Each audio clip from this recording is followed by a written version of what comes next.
Jezreel, donde Dios siembra.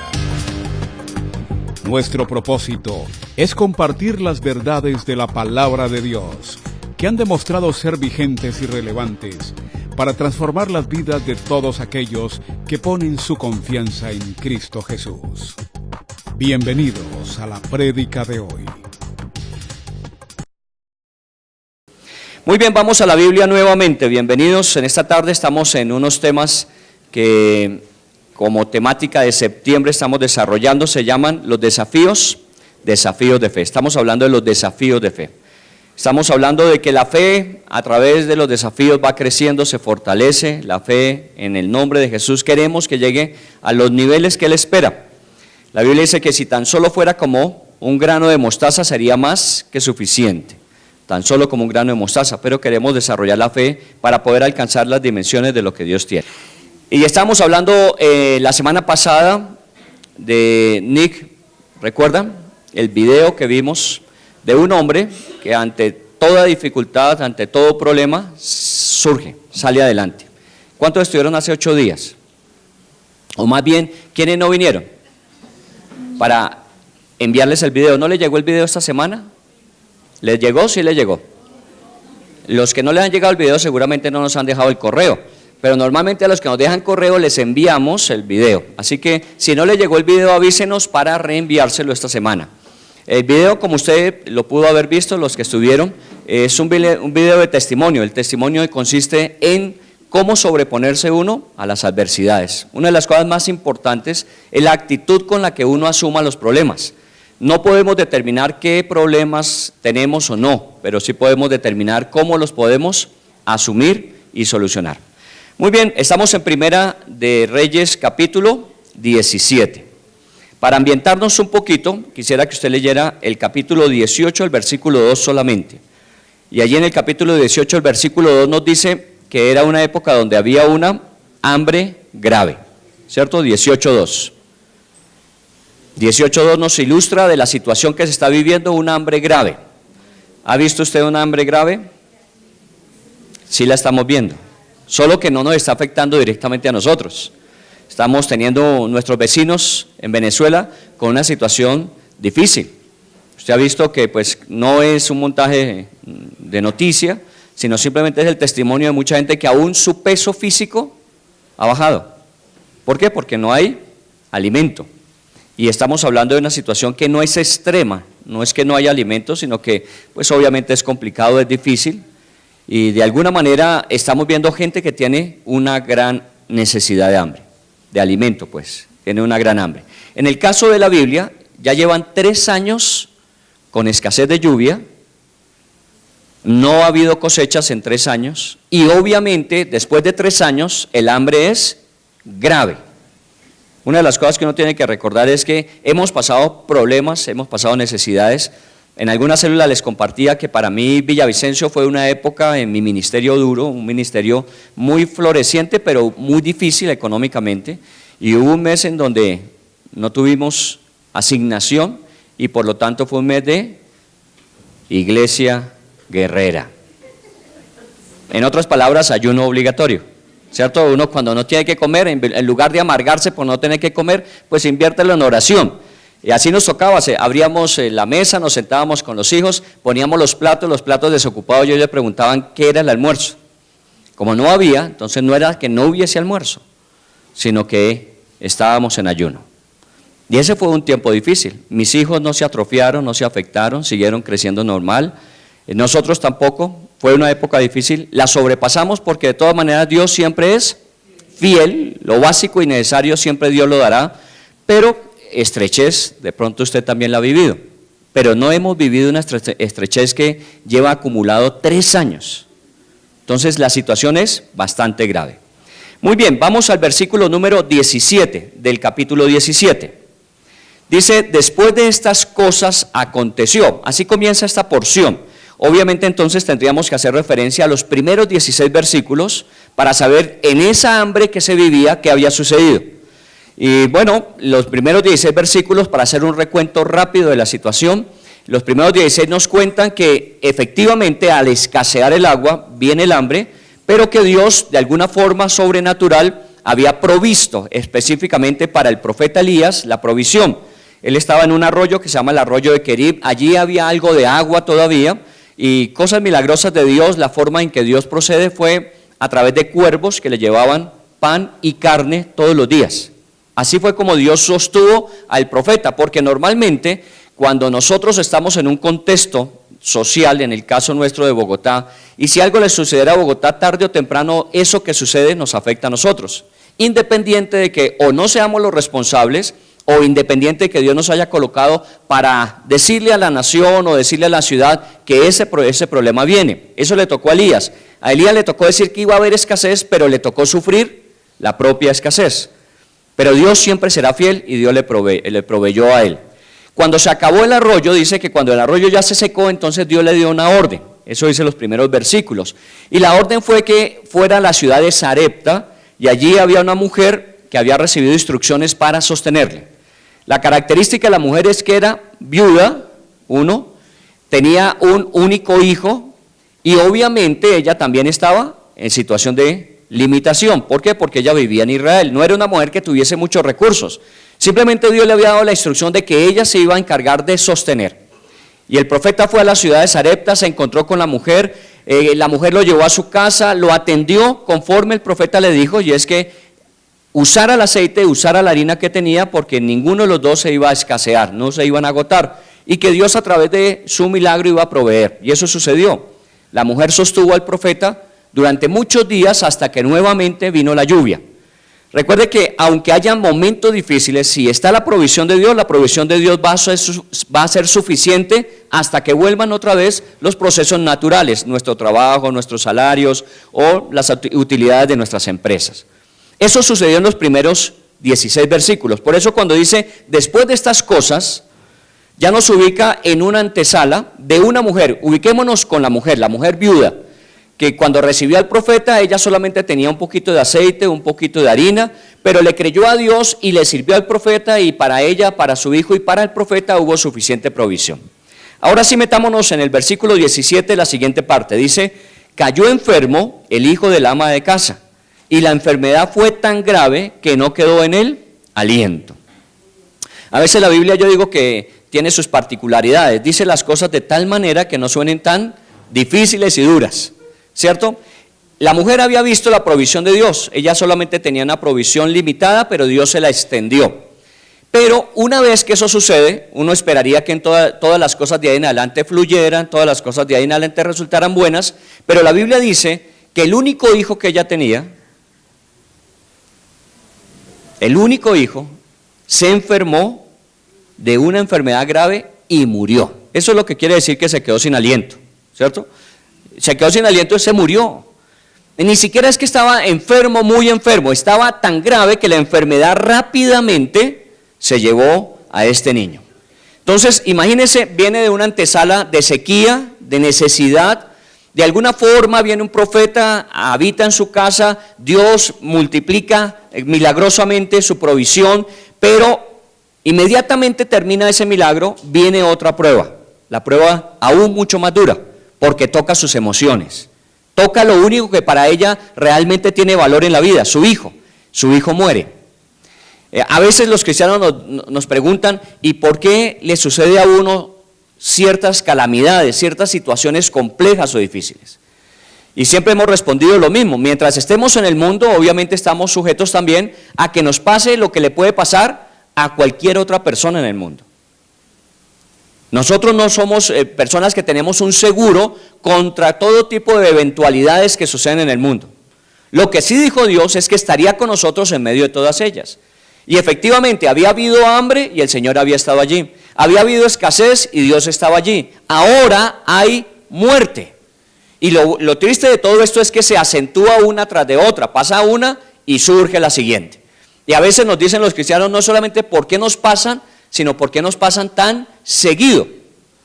Hay personas que a veces las situaciones, nosotros lo llamamos las rachas, se vienen en su contra y es una tras otra, enfermedad, escasez, limitación, problemas relacionales, situaciones difíciles de trabajo, y entonces uno empieza a pensar, ¿y qué está sucediendo alrededor de uno? Esto le está pasando a la mujer, y sobre todo que no es algo que uno espere, porque es un joven todavía y uno se supone que los jóvenes tienen vida, tienen vitalidad, seguramente ellos nos van a sobrevivir a nosotros. Si alguien tiene que morir sería primero los padres, pero en este caso es el joven el que muere. Y no nos dice de qué enfermedad, quién sabe qué enfermedad le dio, pero fue repentina y súbita. Fue una muerte que no se esperaba. De pronto, si nos devolvemos a pensar en el tiempo del hambre, uno diría, bueno, si no hay alimentos y si esto se prolonga, uno se va muriendo. Y en la medida en que vaya pasando el tiempo y se va acentuando la necesidad y la escasez y el hambre, obviamente uno sabe que tarde o temprano se va a morir. Si usted revisa los versículos anteriores, ella había dicho que tenía solamente porción para comer 2 días y después de eso dejarse morir. De alguna forma ella había pensado que si la escasez seguía, tarde o temprano su hijo iba a morir. Eso es como cuando de pronto diagnostican una enfermedad grave en la vida de una persona cercana y la enfermedad tiene un diagnóstico que no hay curación, entonces uno sabe que tarde o temprano esa situación va a agudizarse al punto que va a venir la muerte. Y de alguna manera vamos preparándonos en la medida que va pasando el tiempo. Y eso ayuda. Nunca nadie está suficientemente preparado para la muerte, porque siempre la muerte va a producir un profundo dolor en el corazón, un vacío que uno experimenta, pero de alguna manera estamos dándole gracias a Dios muchas veces de que por fin llegó la muerte. En este caso, ya no el problema es el hambre. Ya seguramente si había estado pálido, si se había adelgazado el muchacho, ya seguramente estaba un poco más grueso, estaba un poco más saludable, seguramente más rozagante, y cuando menos se esperaba que se muriera, se murió. Porque a veces nosotros pensamos que si las cosas las podemos manejar y las podemos sobrellevar, eso nos garantiza. ¿Qué le garantiza a usted la vida? Nada. Porque se mueren ricos, se mueren pobres. Se mueren adultos, se mueren adultos, se mueren niños. Se mueren personas sanas, se mueren personas enfermas. O sea que la muerte es una cosa que va a suceder en un momento determinado y muchas veces es repentina y prematura. Que son las dos características. Fue repentino y es prematuro porque no se espera que eso suceda. ¿Y a quién le sucede? A una mujer que hasta ahora lo único que había hecho es bien. Porque cuando llegaron a su casa a pedir ayuda, ella la brindó. Y cuando de lo poco que tenía se le ordenó que compartiera, ella compartió. Así que no podemos estar hablando de una mujer que se lo merecía, sino simplemente de una situación que le llega a cualquier persona en cualquier momento. Esta es la primera de las experiencias de resucitaciones que hay en la Biblia. En la Biblia se contabiliza más o menos 9 y esta es la primera que se menciona en la Biblia. La viuda de Sarepta y su hijo resucitado, la primera vez. O sea que tampoco es algo que de alguna manera nosotros digamos, no hay problema que se muera porque va a haber resucitación. Lázaro se levantó de los muertos, ¿recuerdan? Cuando Jesús murió muchos salieron de las tumbas. Podemos hablar de la hija de Jairo, podemos hablar de muchos casos en la Biblia, pero hasta ese momento nunca se había presentado un caso de resurrección. Así que de alguna forma no había ni siquiera la expectativa que si se moría, a lo mejor quedaba la esperanza de volver a la vida.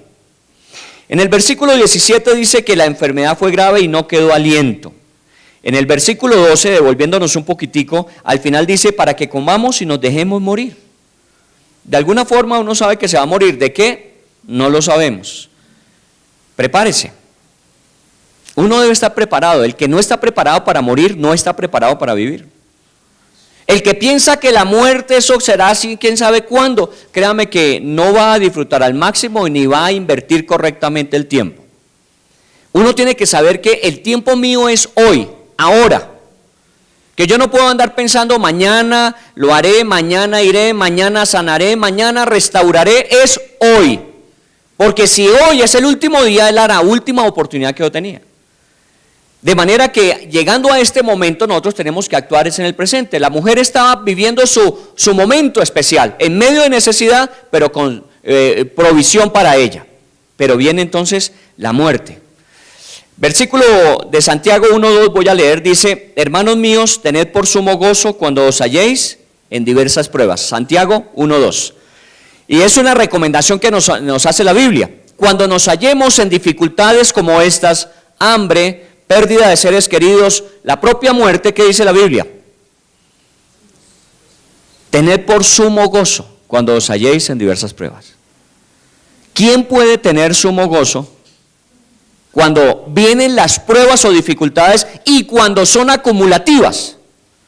Por eso la característica del cristiano es que su vida es sobrenatural, porque lo natural es que uno se desaliente, se desanime, se abata, se entristezca, se frustre, pero la Biblia dice: tengan sumo gozo cuando estén en diversas pruebas.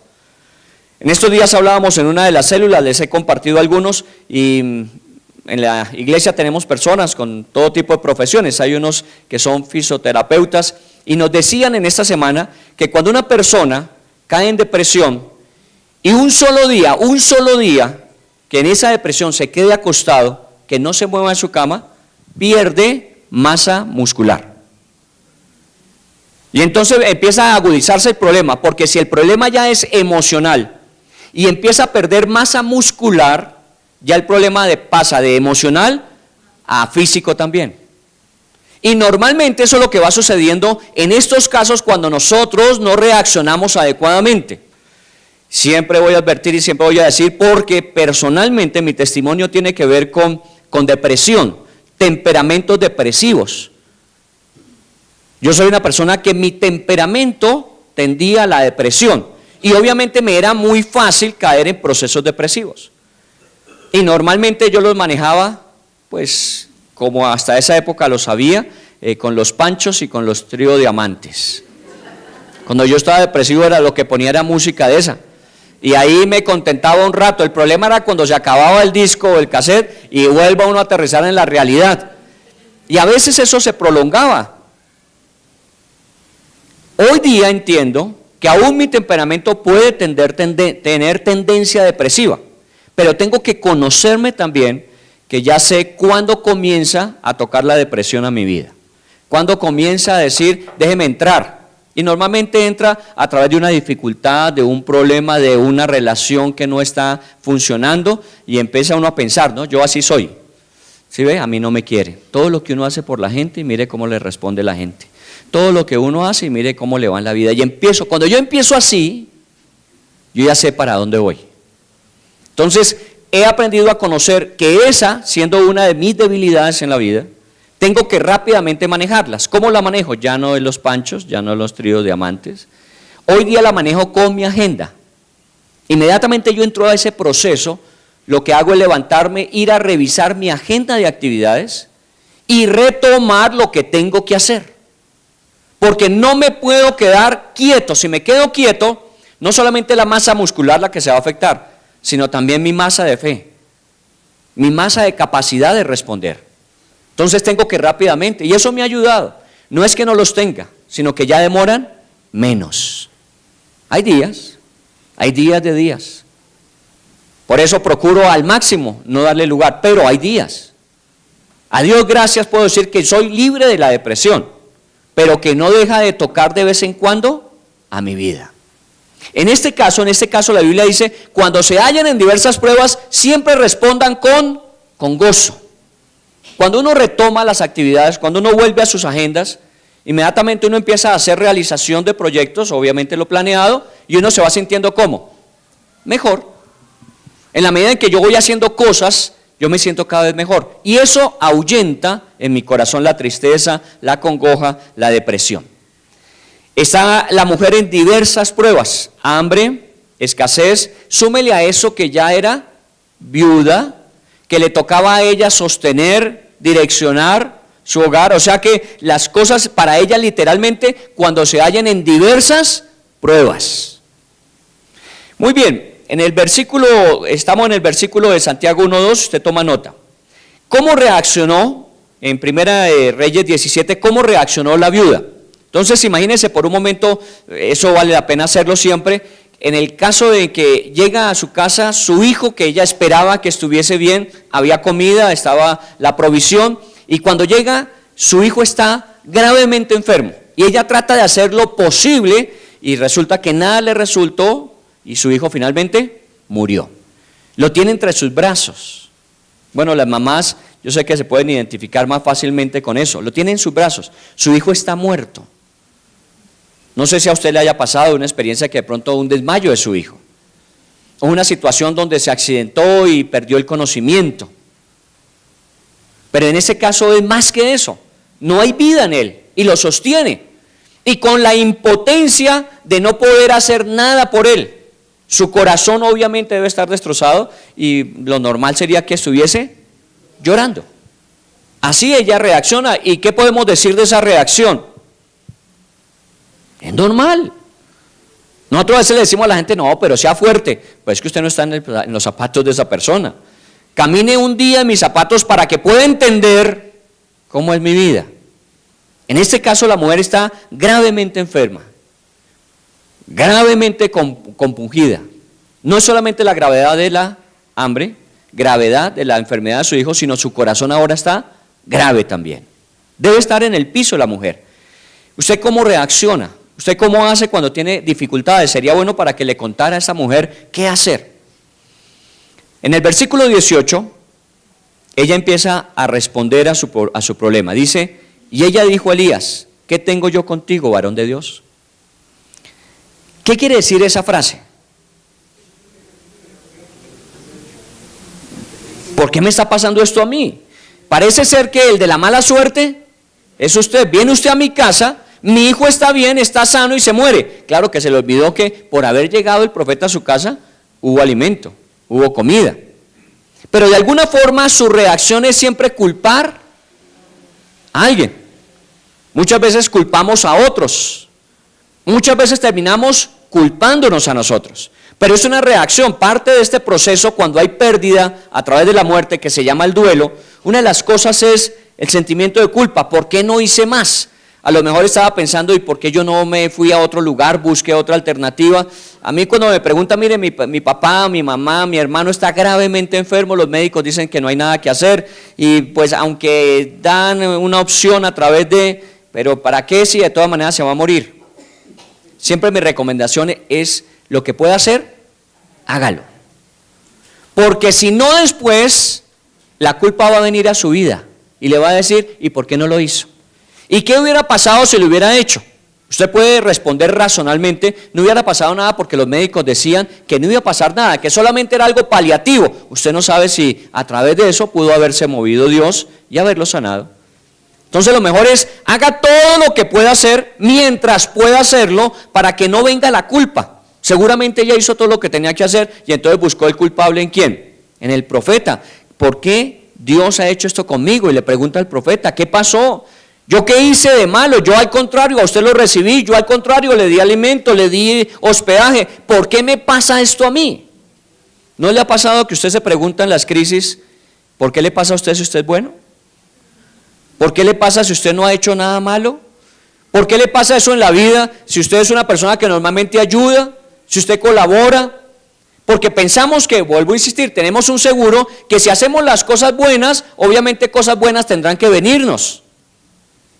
Y no siempre. Lo que sí dice la Biblia es que aunque no siempre vengan cosas buenas, siempre haz cosas buenas. Siempre dice que debemos responder al mal ¿con qué? Con bien. Entonces siempre debemos tener esa actitud de dar. Y cuando vienen las cosas malas, yo no tengo que buscar responsables y culpables. La culpa es otro de los grandes problemas. La depresión, la culpa ahora. De pronto algunos en su vida todavía tienen una cárcel donde su carcelero es la culpa, donde la culpa vive todos los días azotándole y todos los días echándose rejo una y otra vez, o de alguna manera para no nosotros culpamos a otros y vivimos fuera de sintiendo culpa, amargados por otra persona. Mire cómo se le complica a uno la vida de fácil. Uno tiene que saber responder a esto, si no eso va a empeorarse.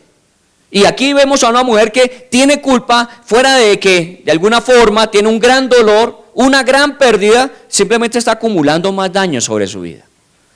Y no fue lo último, porque en el versículo 18 dice, ¿has venido a mí para traer a memoria mis iniquidades y para hacer morir a mi hijo?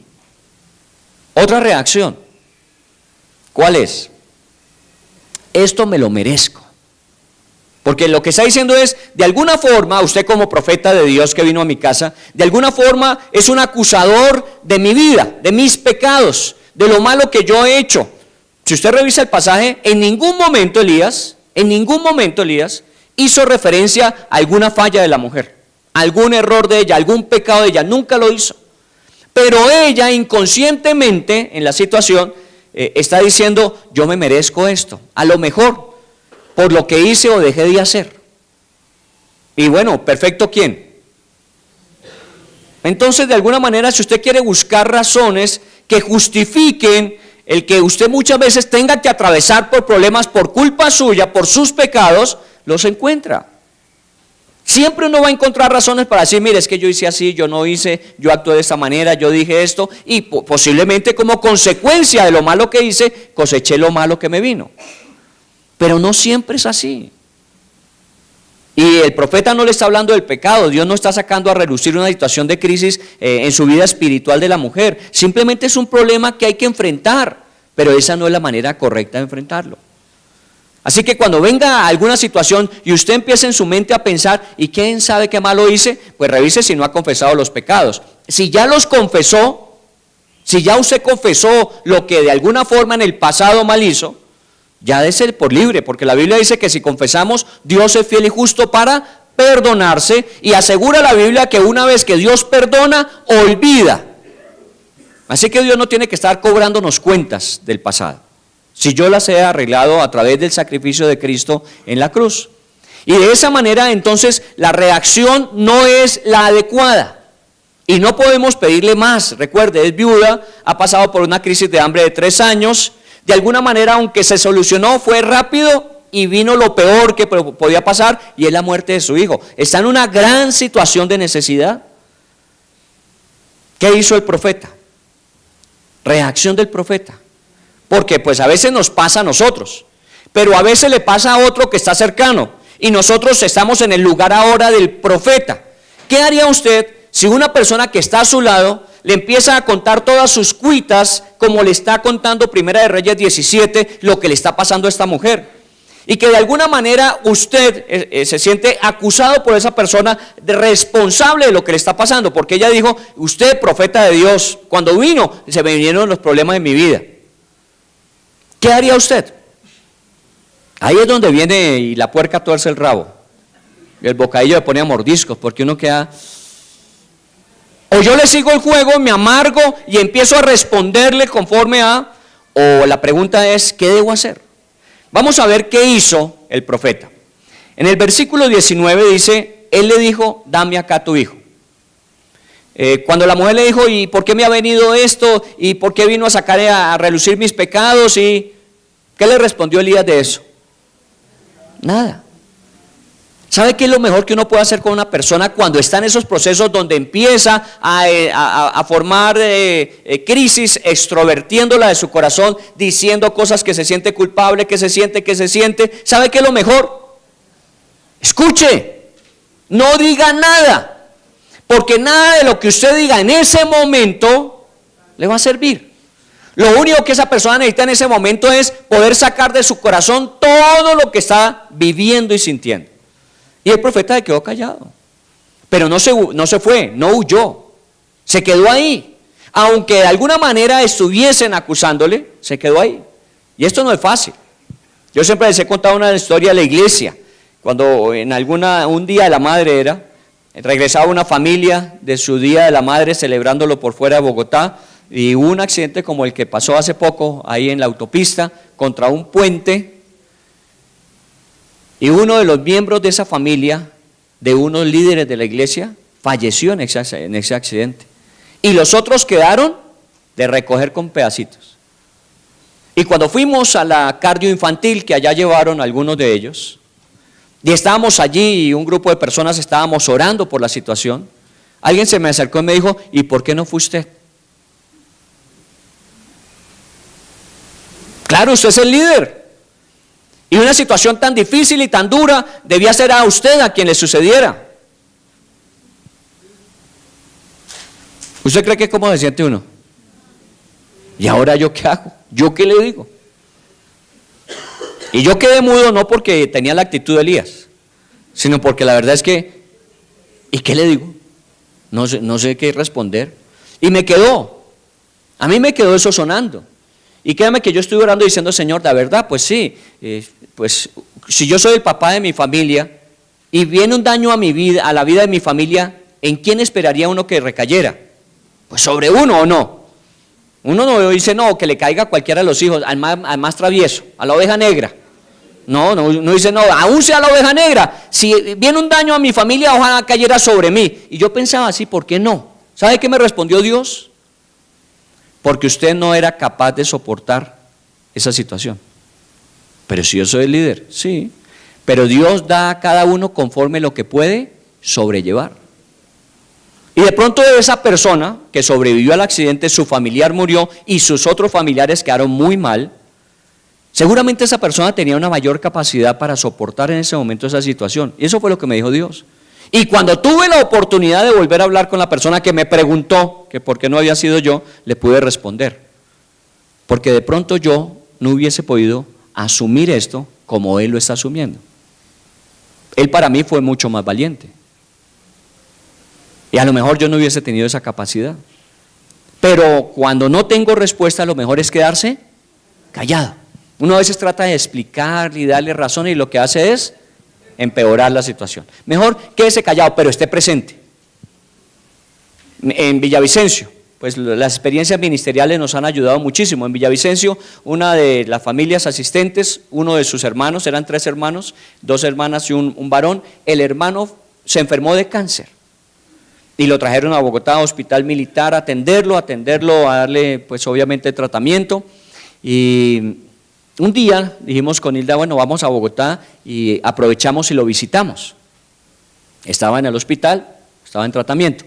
Y llegamos al hospital militar, nos encontramos con las 2 hermanas que iban saliendo, era más o menos mediodía, entonces ellas iban saliendo a tomar su almuerzo.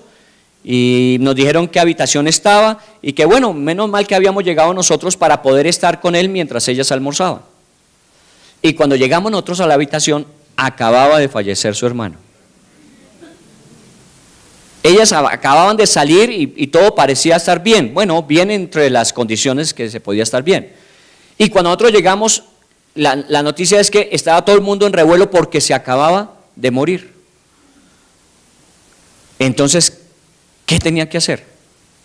Ir a llamar a las hermanas para decirles que su hermano acaba de morir.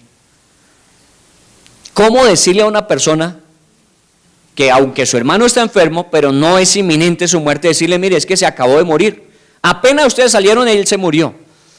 Y cuando bajábamos con Hilda buscándolas a ellas, íbamos diciendo, ¿y qué le decimos? Y Señor, díganos cómo le decimos. Y es muy difícil. Y claro, cuando nos encontramos con ellas, la cafetería, ellas quedaron mirándonos y, ¿por qué tan rápido? No, es que Francisco falleció. ¿Cómo? Usted viera la reacción. Obviamente esto de Primera de Reyes nos ayuda a entender cómo se reacciona y no puede ser, estaba bien, subieron corriendo y efectivamente sí, el caso ya estaba hecho. Y nosotros nos quedamos con Hilda diciendo, de aquí en adelante no nos van a perdonar nunca ser portadores de la peor noticia que se puede dar. Y bueno, estuvimos ahí, lo que pudimos hacer, se lo llevaron para Villavicencio, viajamos nosotros también, el funeral, todo lo demás. Años después, una de estas hermanas un día hablando con ella, ¿sabe qué nos dijo? ¿Sabe que yo no olvido el día en que ustedes estuvieron ahí en el hospital? Y estoy muy agradecida por haber estado ahí en ese momento.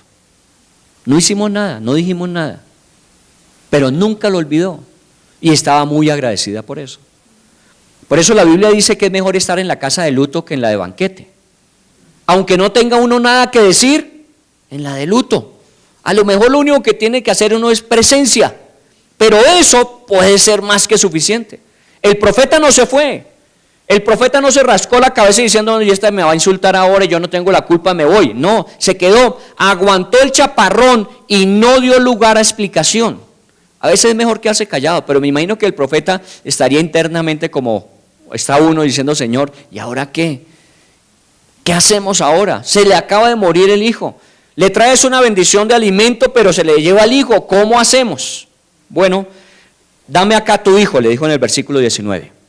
Encontramos un hombre que las situaciones difíciles no lo paralizan. Porque una de las cosas más terribles que tiene en la vida es que cuando las situaciones son tan difíciles, se paraliza. Eso es de las peores reacciones que hay. Porque si al menos usted se moviera, usted podía evitar. Pero es que uno queda paralizado, no le responde el cuerpo a uno. Y obviamente el daño es peor. En este caso, la mujer está en una situación de crisis, ella no sabe qué hacer, su hijo en sus brazos, y él inmediatamente se acerca y lo toma. Dame acá. Toma iniciativa. Mire, la Biblia siempre habla de los pasos de fe. La Biblia no habla de las carreras de fe, sino de los pasos de fe. Siempre hay que avanzar. Puede que uno no dé muchos pasos, no tenga mucha fuerza para hacerlo, pero al menos un paso de fe que uno dé, una iniciativa que uno tome. Hemos estado en este último tiempo hablando de los milagros, milagros como la multiplicación de panes y peces. ¿Qué sucedió? Tomaron la iniciativa. No podemos alimentar 7,000 personas, no hay suficiente, no hay lugares donde ellos puedan comprar, así que eso no se puede hacer. Pero el Señor había dicho, denles de comer. Y cuando el Señor preguntó qué hay, ellos por allá buscaron y lo único que encontraron fueron 2 peces, 5 panes. Solamente hay eso. ¿Qué hizo el Señor? Levantó los ojos al cielo, bendijo, partió y compartió.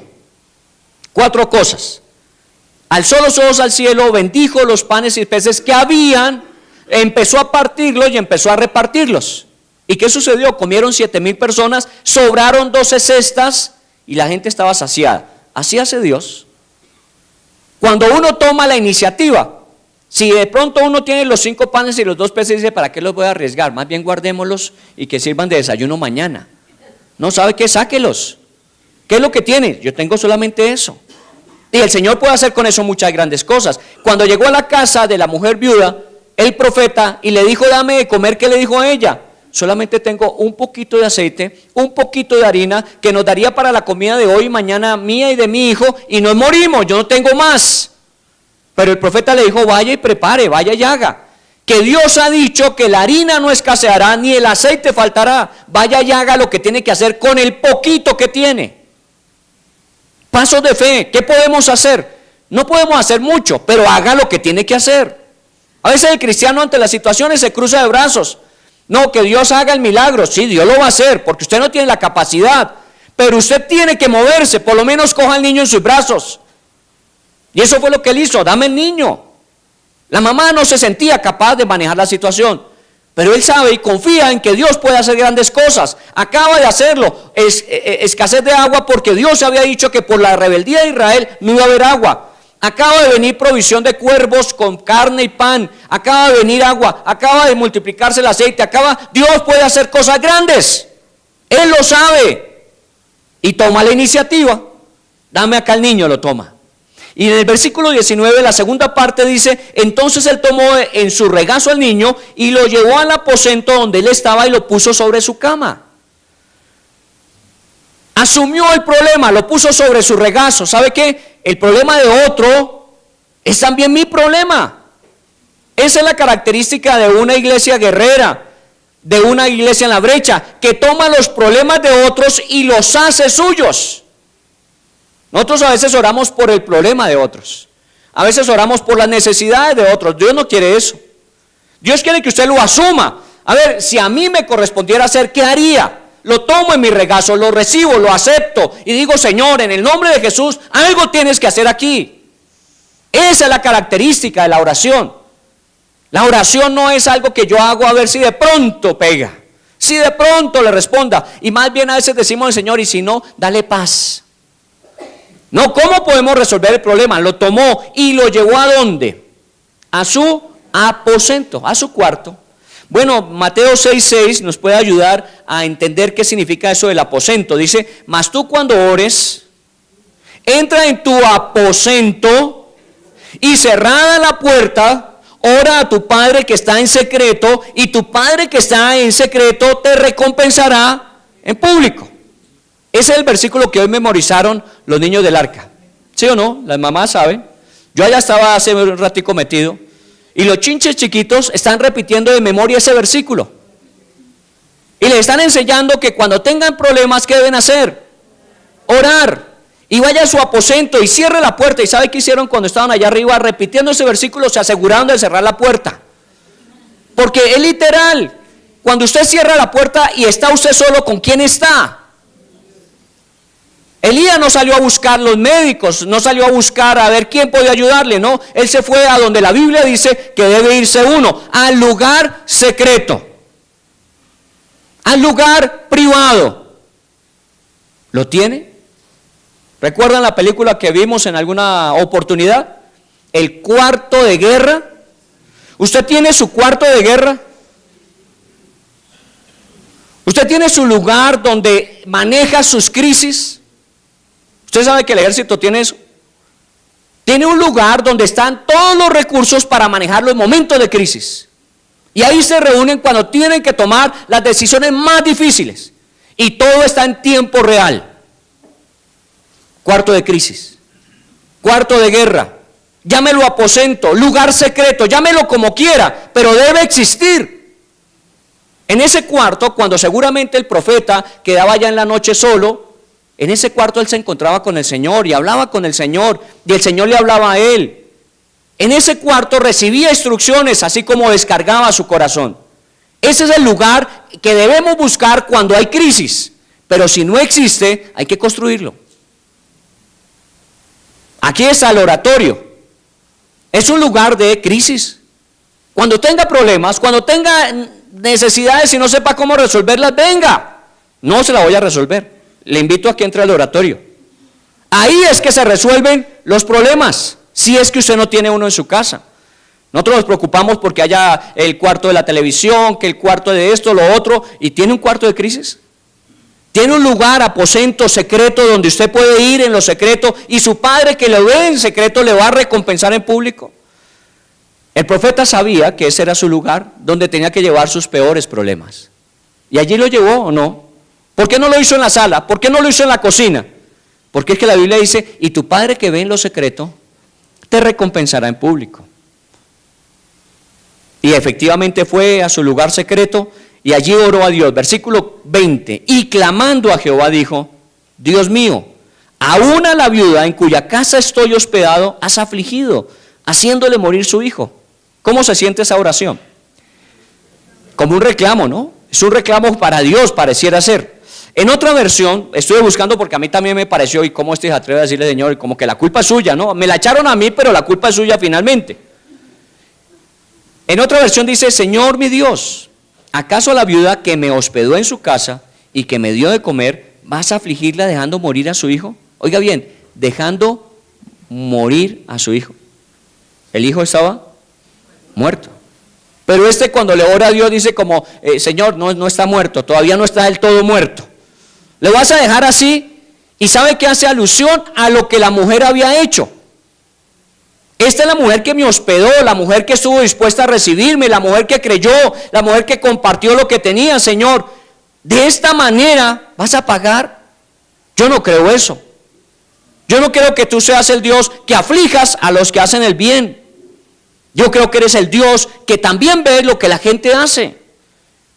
Pero ¿sabe qué? Dios no actúa muchas veces por lo que hacemos, sino por su misericordia y su amor.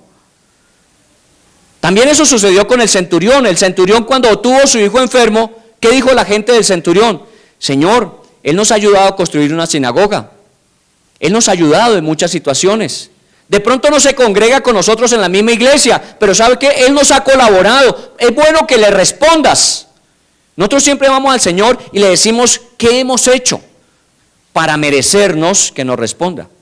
Y créame que nunca será suficiente lo que uno haga para que Dios responda.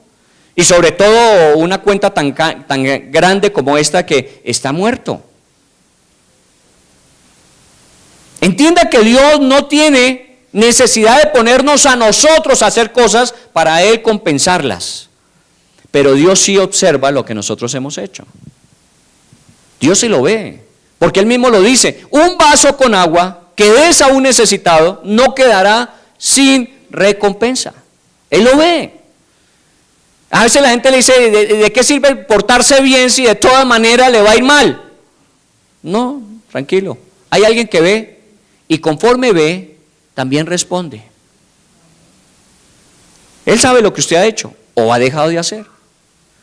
Él sabe cuál fue la intención real, porque muchas veces hemos actuado y se malinterpretó, se utilizó de una forma inadecuada y finalmente usted, queriendo hacer el bien, salió perjudicado. Pero Dios sí lo vio. Y eso es lo que le está diciendo: Señor, ¿no te das cuenta que esta es la mujer que me hospedó, me dio? Señor, muchas veces mi oración por ustedes es esa. Porque sé que ninguno somos buenos, ninguno. Aquí no me vengan con el cuento que puedo decir: Señor, es que aquí tengo a Santa Teresa de Jesús en medio de nosotros. Yo no tengo santos en la iglesia, ni lo soy.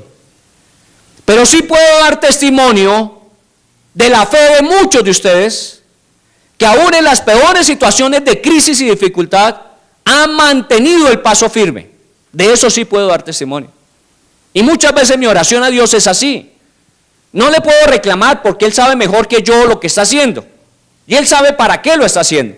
Pero cuando me da la oportunidad, yo digo: Señor, recuérdate de esta persona que pasó por esto, esto y esto y esto, y confió y esperó y ha esperado en ti, Señor. Yo creo que tu palabra dice que tú no dejas avergonzar a los que en ti confían. Así que, Señor, a Dios gracias, esa es la oración. Yo no ando diciendo: Señor, por fin, cóbrale y te puedo dar otros datos que de pronto no conozcas de otros municipios. No, no es por mérito, Señor. Pero ¿sabes qué? Aquí hay personas que han confiado en el Señor y que han luchado en el Señor y que han esperado en el Señor. Y esa es parte de la oración que hacemos. Porque no es por mérito, pero Señor, tú has visto. Y eso es lo que le está pidiendo: Señor, tú has visto a esta mujer. Ahora su peor crisis, su marido murió y seguramente fue doloroso, los años de hambre fueron dolorosos, pero ahora es su hijo, es lo único que le queda en esta vida, Señor. Por favor, Señor, tu misericordia sobre ella. Y de esa manera clama. Y mire, dice el versículo 20, y clamando dijo, y luego en el 21 se tendió sobre el niño 3 veces y clamó a Jehová y dijo: Jehová Dios mío, te ruego que hagas volver el alma de este niño a él. ¿Cuántas veces? No fue una vez, 3 veces. Y que recuerden la Biblia ahora, al menos hubo otras 2 personas que les tocó orar hasta 3 veces para ver una respuesta. 1, Jesús, en Getsemaní. Cuando estaba en la última noche, antes de que llegara Judas, con quien le iba a prender y llevarlo al juicio, Jesús oró con sus discípulos. Lo llevó al monte Getsemaní y mientras estaban allí, Él les dijo: quédense aquí, yo voy a orar, acompáñenme a orar. Y se fue a orar una vez y le decía: Señor, si es posible, aparta de mí esta copa, pero que no se haga mi voluntad sino la tuya. Y se levantó, porque no había respuesta todavía, y vino a apoyarse en sus discípulos y los encontró durmiendo. Y volvió al lugar y oró nuevamente diciendo con insistencia, y empezaban a caer gotas como sudor de sangre: Señor, si es posible, aparte de mí la copa, pero no se haga mi voluntad sino la tuya. Dime qué es lo que debo hacer. Y volvió a levantarse segunda vez y vino y los encontró otra vez durmiendo. Y se volvió la tercera vez. Y ya la tercera vez, cuando regresó de allí, dijo: ya está. El que me va a entregar ya se acerca, todo está listo. La tercera vez le había contestado. Y como le estaba preguntando si es posible, aparte de mí la copa, le dijo: no, no la voy a apartar. Esa fue la respuesta, ¿o no? ¿Lo sacó de ahí? No lo sacó de ahí.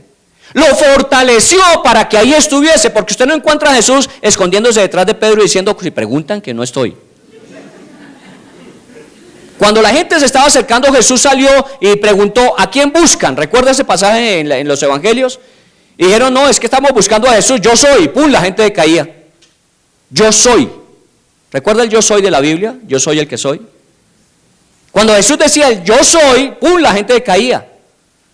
Y eso fue lo que hizo Jesús: sacó adelante la situación. A sus discípulos los protegió. Y es más, cuando le dijeron: me buscan a mí, a ellos déjenlos tranquilos. No fue sino decir eso. Y todos los otros dijeron: gracias, Señor. ¡Pum!, se perdieron. En par patadas no estaban. Porque él asumió. ¿Qué le dio Dios para asumir ese momento? Valentía, arrojo, decisión. La Biblia dice que afirmó su rostro. Eso quiere decir que sabiendo que era lo que Dios quería, aunque era difícil y doloroso, lo asumió. Bueno, esa fue la forma en que el Señor le respondió a Jesús. Le respondió: asúmalo. Es lo que tienes que hacer. Sí, es doloroso, hijo, pero tienes que hacerlo por la salvación de los hombres. Y lo hizo 3 veces. Y el otro que conozco es Pablo. Su problema físico, algunos dicen que eran los ojos. Señor, quíteme esto que me lastima tanto, Señor. Esto es como un aguijón en mi carne, no me deja en paz. Veo tantos milagros tuyos y me alegro, pero cada vez que otra vez viene esta enfermedad o este dolor a mi vida, Señor, todo se me viene a piso. Señor, por favor, sáname. Y él dice que oró 3 veces hasta que el Señor le dijo: bástate mi gracia, porque mi poder se perfecciona en tu debilidad. 3 veces. ¿Y cómo le respondió? No se lo voy a quitar. Esa no es la oración que usted quisiera oír. Usted quisiera oír 1 de Reyes 17. Que fue y lloró 3 veces sobre el niño, diciendo: Señor, no le puedes dejar morir. Señor, devuélvele el alma al niño. Mire, está muerto, no está diciendo es que está grave, está muerto, devuelve el alma a él. Y efectivamente en el versículo 21 se tendió 3 veces y clamó a Jehová y le dijo: haz volver el alma del niño. Y en el versículo 22, y Jehová oyó la voz de Elías y el alma del niño volvió a él y revivió. En este caso, ¿qué hizo el Señor? No, le dijo sí. Ahí lo tienes. Y ¡pum!, el chino otra vez revivió. 3 veces. La perseverancia en la oración. El perseverar en oración. No es fácil. Es que esto no se trata de venir una vez al mes. Y estoy hablando de la iglesia guerrera en el ayuno, o estoy hablando de la iglesia en la brecha, en la intercesión. A veces uno dice: no, yo tengo una necesidad, voy y oro una vez, y no pasó nada. Y uno dice: no, como no pasó nada, entonces ¿para qué vuelvo? No, vuelva, y vuelva, y vuelva, y si son 3, 5, 10, 50 veces, vuelva siempre. Siempre vuelva hasta que el Señor diga: mira, sí o no. Pero el Señor tiene que responder. Hay veces dice no, pero lo fortalece a uno para asumirlo. ¿Qué dijo Pablo después de eso? De buena gana me gloriaré más bien en mis debilidades, para que sobre mí repose el poder de Cristo. Pablo no salió diciendo: qué desgracia la mía, ¿no? Sanando a todo el mundo y me tengo que aguantar el chicharronazo de aquí hasta el final. No, salió diciendo: ¿sabe qué? Esto me ayuda a entender que no es mi poder, sino el poder de Dios operando a través de mi vida. Lo entiendo, Señor, y gracias por dejarlo en mi vida. Bueno, si la respuesta es no, es porque Dios tiene algo mejor para usted. Pero muchas veces Dios dice: ¿sabes qué? Sí, ahí lo tienes, devuélveselo. Y vivo. Eso es lo que un profeta hace. Ora, ora, ora, ora hasta que el milagro venga. Eso es un desafío de fe. El milagro puede ser, y insisto, no siempre es: toma al niño, está vivo. A veces el Señor dice: asume, ve a la cruz, lleva ese dolor en tu vida, llévalo, porque en eso me voy a glorificar. Amén. Algún día yo les contaba mi problema de nódulos en la garganta. Cuando el médico me dijo: mire, es que tiene nódulos y hay que operarlo. El problema es que hay riesgo de que usted se quede sin voz.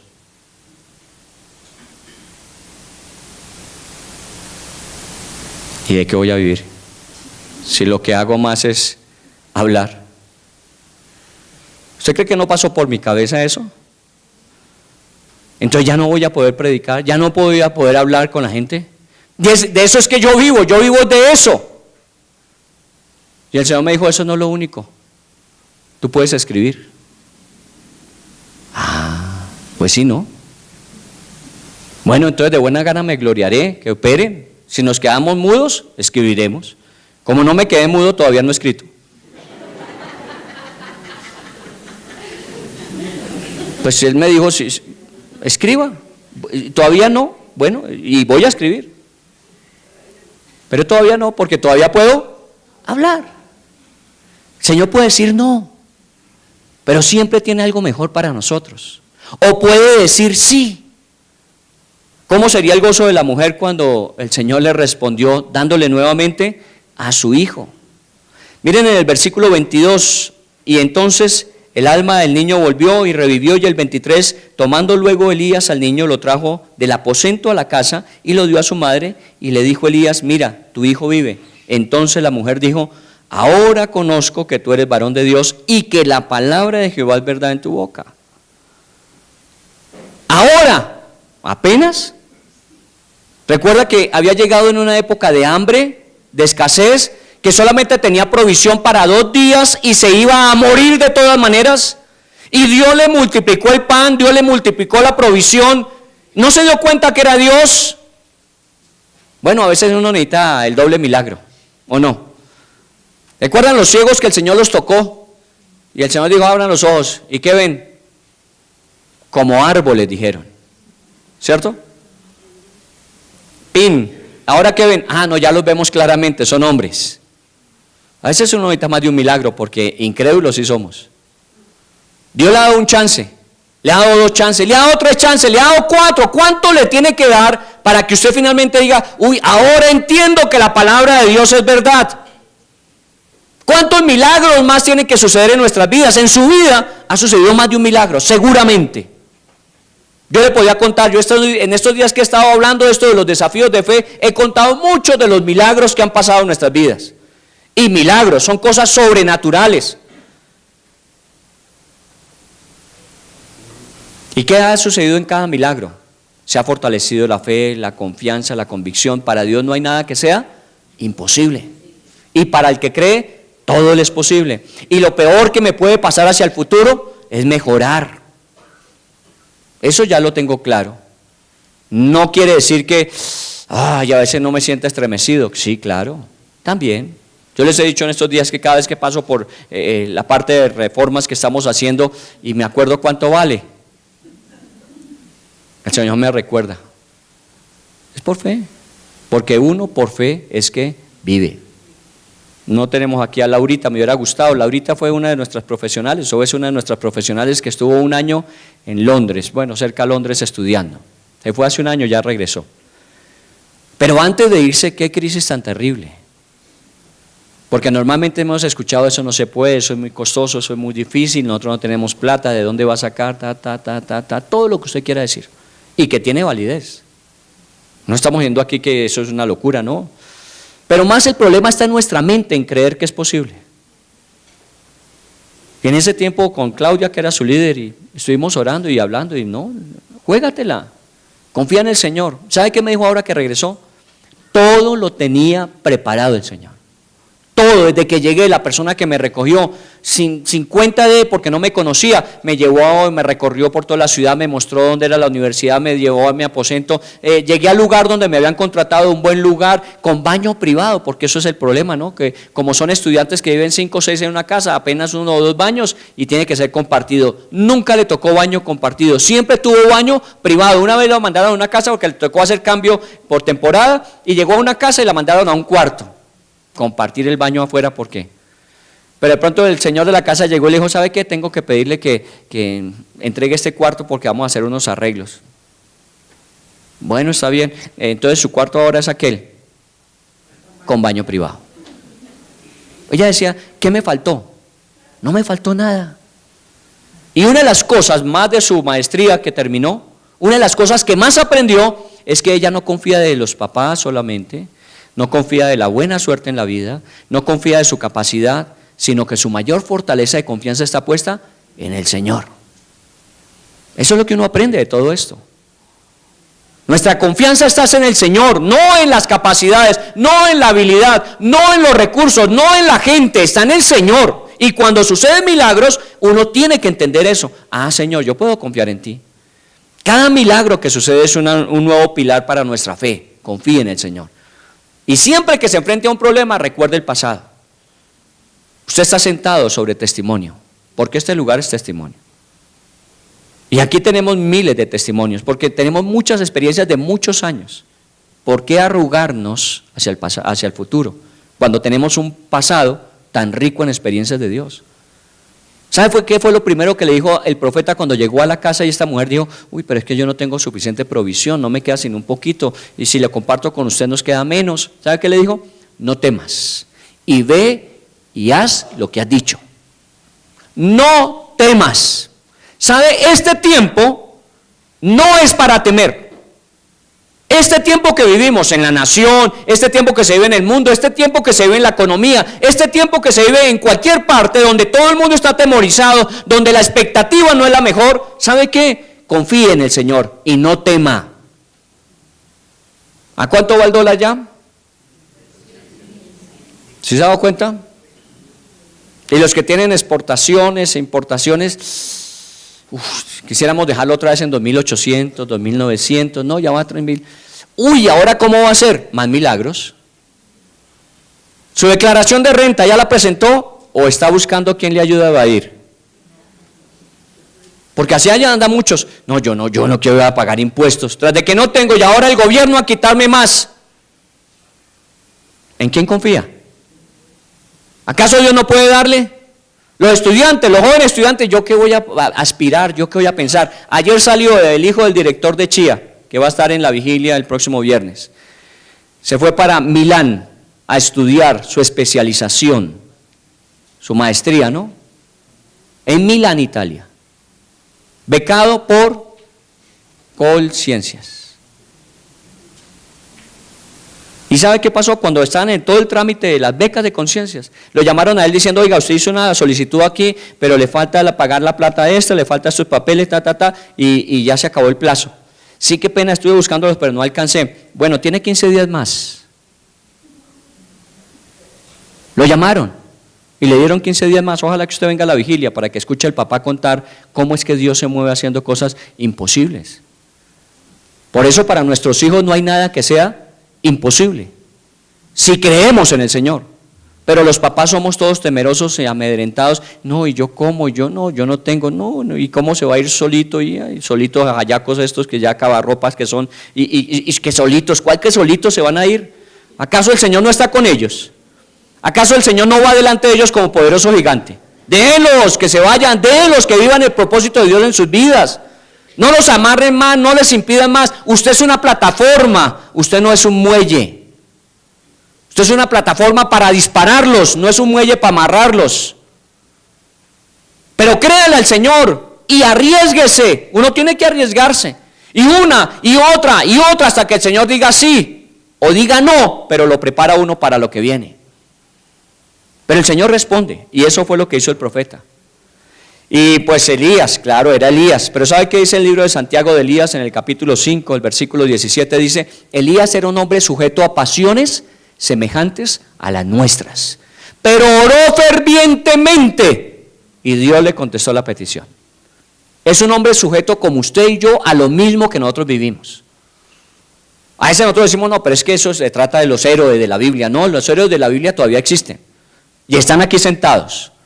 Los que le pueden creer a Dios, lo que pueden creer que Dios puede hacer. Y esos son los que Dios dice muy bien en la Biblia. En Hebreos 11, yo no me menosprecio, yo no me avergüenzo. La palabra es, son de los que Dios se jacta en decir que son hijos suyos. Dios no se avergüenza de usted, de su fe, nunca. Así sea tan pequeña como un grano de mostaza, pero que usted se pueda mover, Dios se siente orgulloso de usted. Pero ¿dónde está? ¿Dónde está la fe? ¿Cuáles son sus desafíos actuales? ¿Qué está respondiendo usted a los desafíos? Estamos teniendo desafíos y lo estamos viviendo y la iglesia está cambiando. Si usted no se da cuenta, la iglesia está cambiando porque estamos en nuevos tiempos de Dios para la iglesia. Y esos tiempos son tiempos donde comenzamos con oración, con Espíritu Santo, con Biblia y desafíos de fe. Y empiezan a suceder cosas extraordinarias. ¿Quiere verlas? Pues tiene que creer.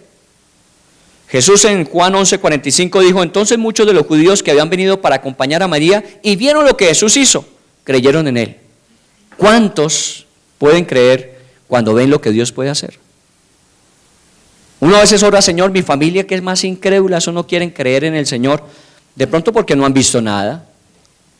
Pero si usted se atreve a creer y su familia ve lo que Dios puede hacer en usted, entonces muchos, como en el caso de Lázaro, que cuando Jesús lo resucitó, muchos vinieron y creyeron en él, porque vieron a Lázaro caminando.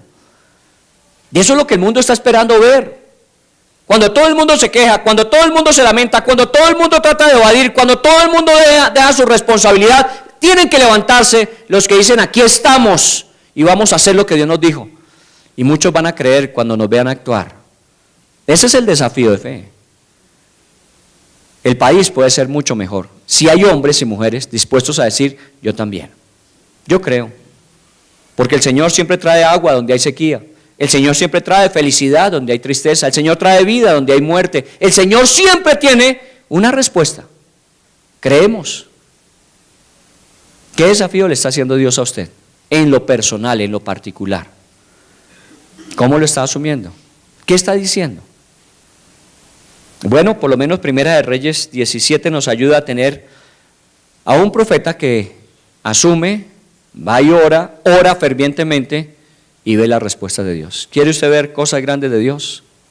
Tiene que hacer exactamente lo mismo. Vaya a su aposento y ore al Señor. Y su Padre que ve en lo secreto, le recompensará en público. Vamos a orarle al Señor.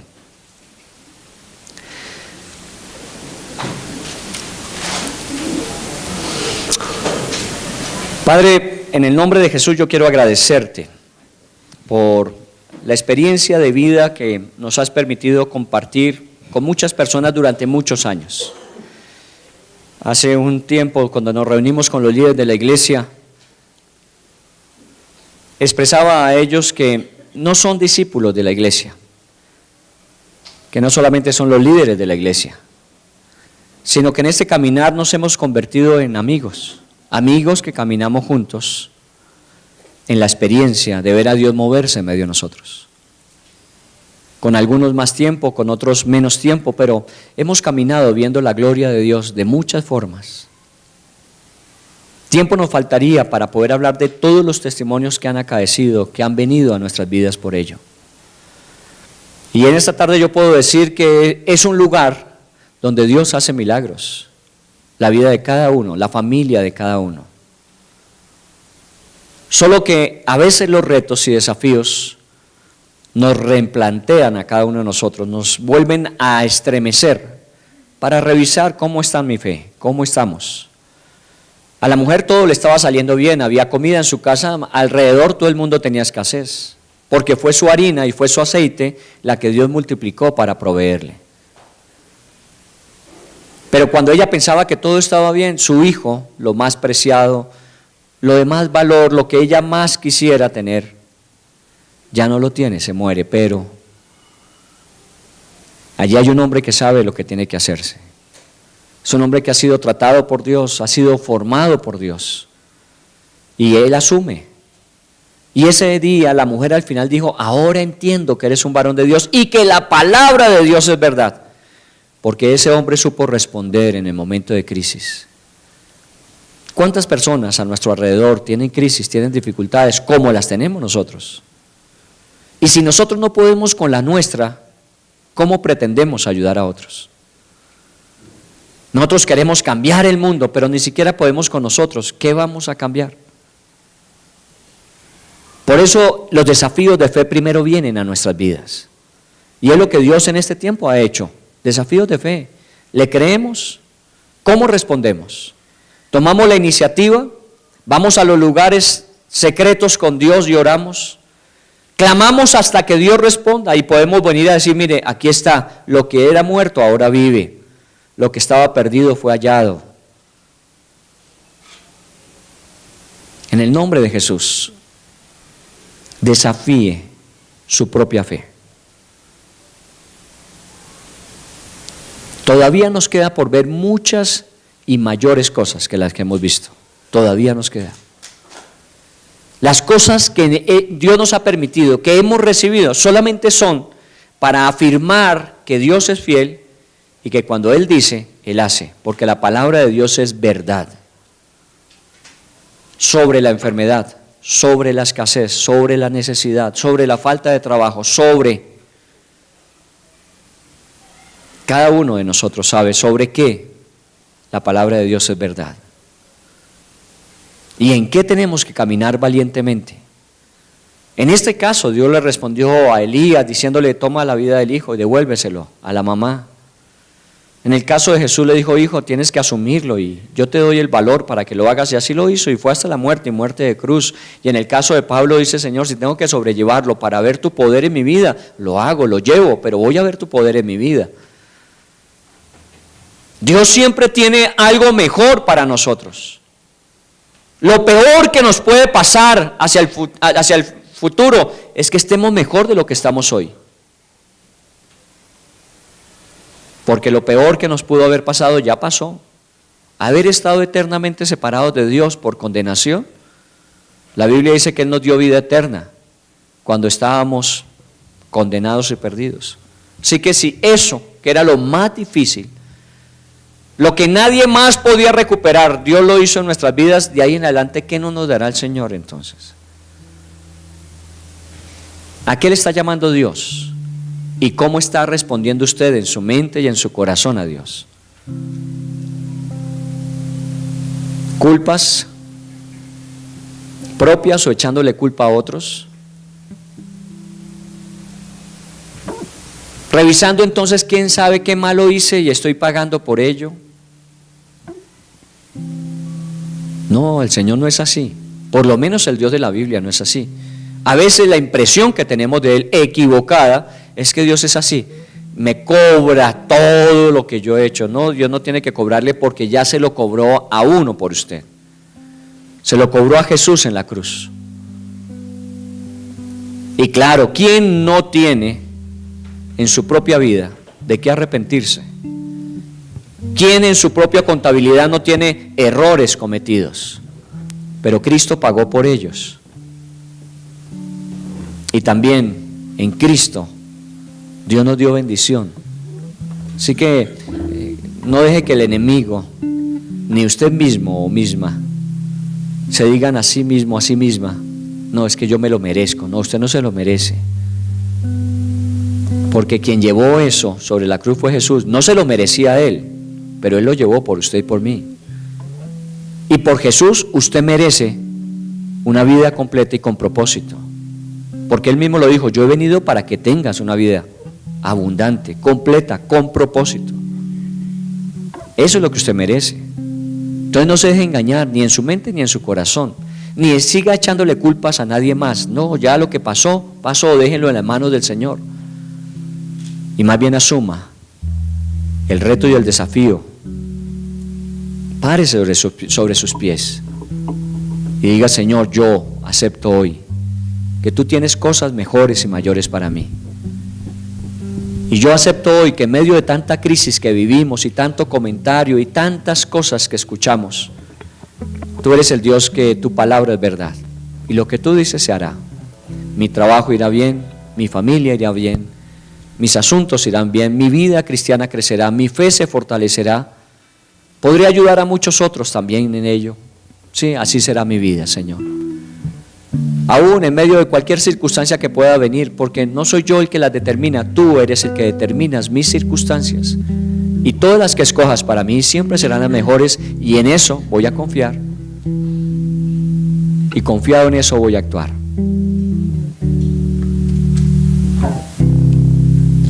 Se lo digo de corazón, usted más que una persona que asiste a la iglesia, más que un discípulo o un líder de la iglesia, usted es un amigo. Juntos caminamos por el mismo camino. Lo que a usted le pasa, nos pasa a la mayoría de los que estamos acá. Y por eso podemos entender y no juzgar y no condenar, sino orar y acompañar. Su vida, la de su familia, reciban nuestra oración y nuestro acompañamiento. En esa situación compleja, difícil, en esa necesidad, acéptelo. Porque si fuera yo el que estuviese en esa condición, seguramente usted haría lo mismo. Y yo tendría que aceptarlo porque lo necesito. Así que normalmente hoy serás tú, mañana seré yo, hoy soy yo, mañana serás tú. Pero todos tenemos que avanzar y caminar, no nos podemos quedar.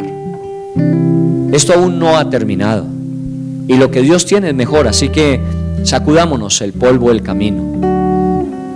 Limpiémonos las rodillas cuando nos hemos tropezado y nos hemos raspado y levantémonos otra vez en el Señor y declaremos que para el Señor nada es imposible y para los que creemos, tampoco. El Señor hará lo que Él quiere hacer. En este tiempo de desafíos, confiamos en ti, Señor. Queremos decirle a nuestra nación y aún al mundo entero que no importa lo que esté pasando, mientras tengamos al Dios del cielo y de la tierra a nuestro lado, las cosas siempre serán mejores. Su trabajo, su empresa, su oficio, su ocupación, su proyecto, en el nombre de Jesús irá mejor. Irá mejor.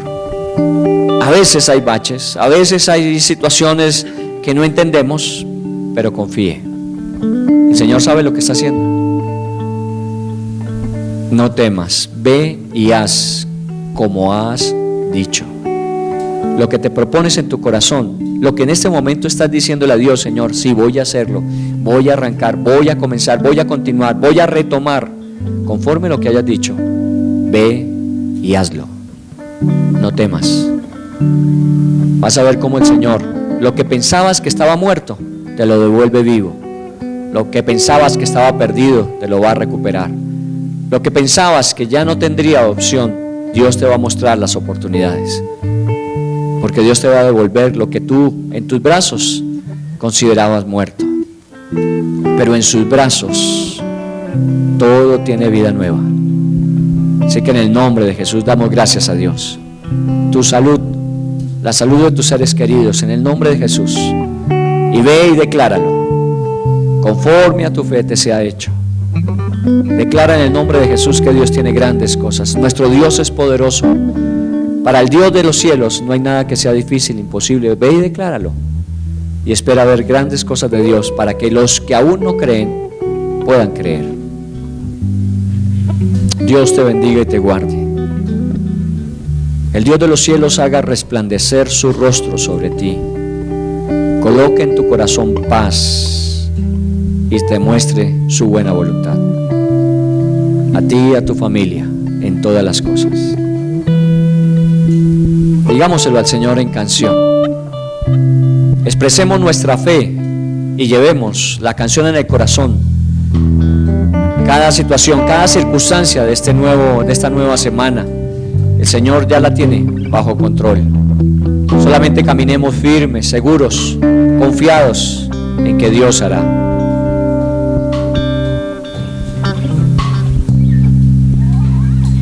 Yo he visto el dolor acercarse a mí, causarme heridas, golpearme así, y hasta llegué a preguntarme: ¿dónde estabas tú?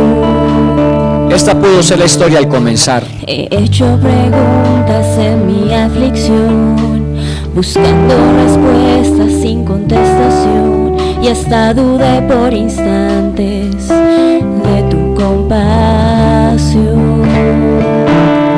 Y aprendí que en la vida todo tiene un sentido, y descubrí que todo obra para bien, y que al final será mucho mejor lo que vendrá. Es parte de un propósito y todo bien saldrá. Siempre has estado aquí, tu palabra no ha fallado y nunca me has dejado. Descansa mi confianza sobre mí. Esto se vuelva una realidad, cantándola y viviéndola. Piense en que siempre debemos responder como Dios espera que lo hagamos. Yo he estado entre la espada y la pared, rodeada de insomnio sin saber qué hacer, pidiendo a gritos tu intervención. A veces me hablaste de una vez, en otras tu silencio solo escuché. Qué interesante tu forma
que vendrá es parte de un propósito y todo bien saldrá.